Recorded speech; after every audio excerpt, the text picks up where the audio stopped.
Alright. Tokyo Shoot, Tina, with a YN quadruple 4, volume 4. I think this needs is, I mean, I wasn't gonna say it. I was like contemplating between like, should I not, whatever. And then I pulled out the header card. I'm like, motherfucker, I'm supposed to say something. And so, well, first off, left side is 10 of Swords. That's the recipient side. Oh gosh, it makes me like so sad. Crap. And then, but I don't think all of these feelings are all my own.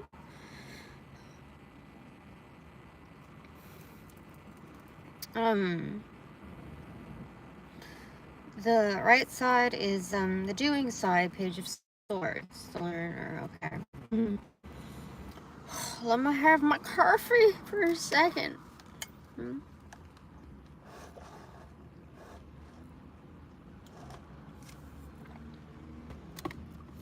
Okay, that was a little bit too much honey right there.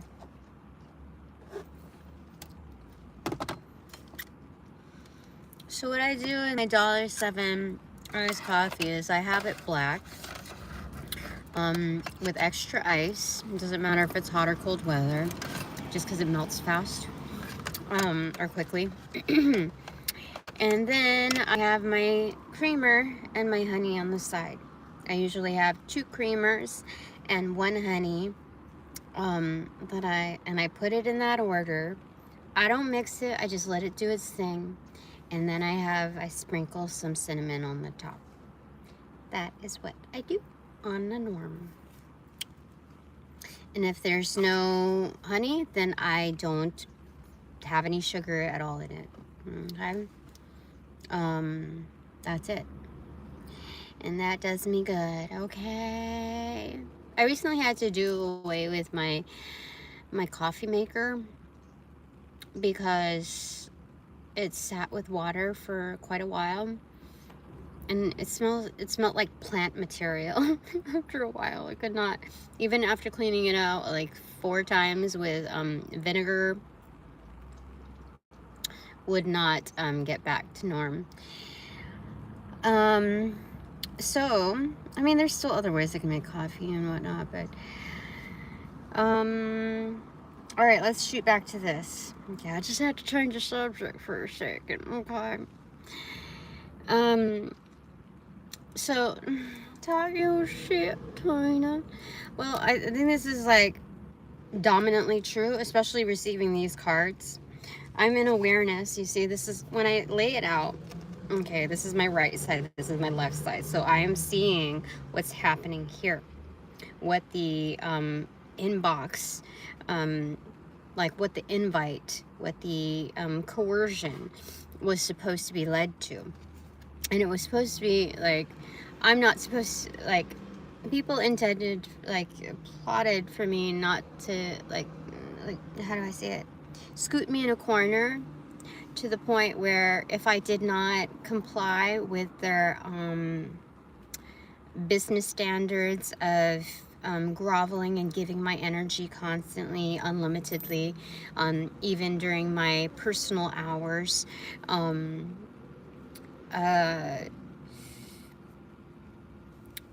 then I decided to do like the independent thing, the pop-up thing, the show-up thing.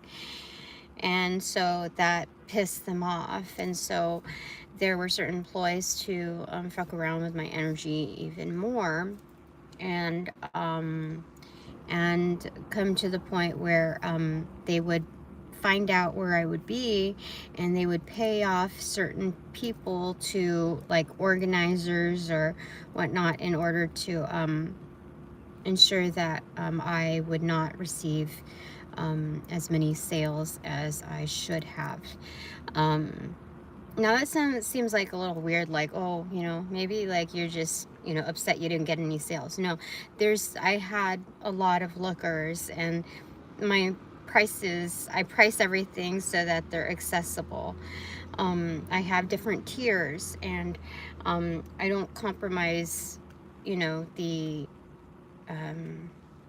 my investment to what I produce. I just cater to different tiers. And so I just know with the behaviorisms and the interactions that that is 100% true, especially for the last one, the last show up. And so I'm expending all of this money to make these things work, even if it's like a low dollar amount to enter, like I think it was $55 for the last one, but I wasn't even able to break even, not even half of that. Do you understand? Like, how crazy is that? And so I've been seeing that repetitively, and the ones that know me support me regardless. But like not everybody comes out, you know? And so so it leads me back to trying to make income, because nobody will hire me for a regular job. Not like even a retail job, not like nothing. I tried, and the universe has told me many times it's a no. Even if you pick up the phone, even if you show up, even like, no. And so it led me to being part of the industry. And I'm gonna be, you know, fair and give myself grace on this one. There were some positives and negatives to that. You know, we all have our growth paths, and sometimes we don't recognize different parts of ourselves until we're put in certain avenues. And so yeah, so I exited that like a couple months ago, and I trusted that things were going to work out. And I still somehow trust that things are going to work out. I just don't know how. I don't know how. But at that techno night market one, I got a clear understanding that I was being motioned into further into the industry, you know, that they were trying to expose me. I think I didn't realize that the other girl that was working there was a porn star. And yeah, and how strange, I didn't realize that the last one, that there were dominantly males. In fact, every single time I would see like if you've ever seen porn, you know that there are like strange characters that come through that aren't like just acting, that's just how they are. And so you would see certain figures like that, and I would see that also at the last establishment. I'm like, this is like, no, that's not like, oh, you're not from around here. No, that's somebody that's particularly from somewhere, you know what I mean? And you're bound to see that in that industry, like, come through. But it was like more apparent, like I could see more of the politics coming. Somebody doesn't want me to say this. I could see more of the politics coming through, that there were certain people, like, appointment allotted. These were not just like repeats, you know, of repeat clients that like somebody built on their own. These were like, this was purposeful pimping. Okay, that's what that was. And so if you gave so much of yourself or whatever, then you would be allotted more clients, because like, to people who for certain clients, like, it doesn't matter who it is. It's like a dime a dozen. You just, you know, whatever. And so that's how I know it to be true. Because, like, if you're acting like a dime a dozen, then, you know what I mean? Like, you're acting like a commodity. And so, I don't know if the girls realize that or if they give a fuck, you know? So, when I started realizing these things, I jumped out of it. There were a lot of, like, like, I'm so green sometimes. I don't realize, like, a bunch of girls would come out of the bathroom all at once when it's just a single stall. And they, like, I'm like, oh, maybe they were just smoking weed. But there's no smoke. There's no fucking smoke coming out of there. So they must have been, like, I don't know, the coke maybe, or something. I know, speed. I have no idea. But, like, I guess with speed I would have smelled something chemical. But so maybe they were just snorting coke. I mean, like I've ever done that, but I'm just, like, I could see when certain people would walk out, like, just this glaze over their eyes, and it just made me feel really, really sad. Like, to sedate themselves, you know, like, so I, like, it was more than there was something problematic before they entered, you know. And so I just sensitive Tina could not handle all of the exposure that she was now, you know, attuned to. And so I exited that, and I think like, otherwise it would have, you know, led to something like that for me.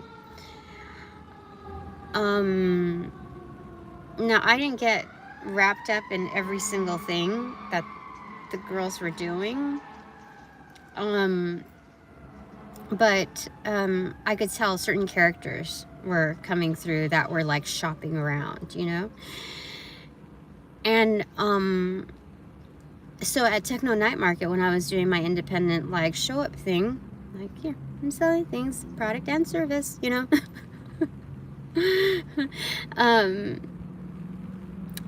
There were, like, it was weird. The last time it was dominantly males, and there was this guy, this black dude, that he, like, not saying anything about black people, just saying, like, it was in particular for that one, because it was, like, maybe my 4th time there, 3rd or 4th time, anyway. He made like, we crossed paths, like, several times, but it was almost like bumping into him,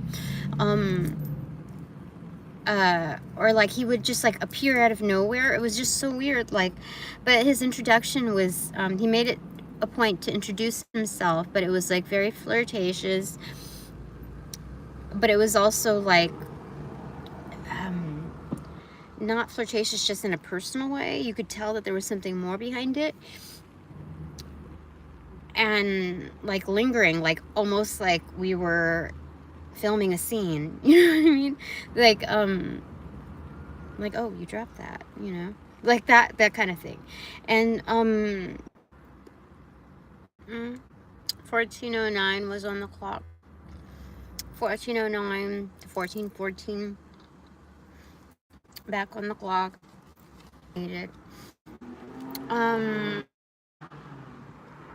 But he would make a point to say that he was part of the event organizers, and never saw his name around anything.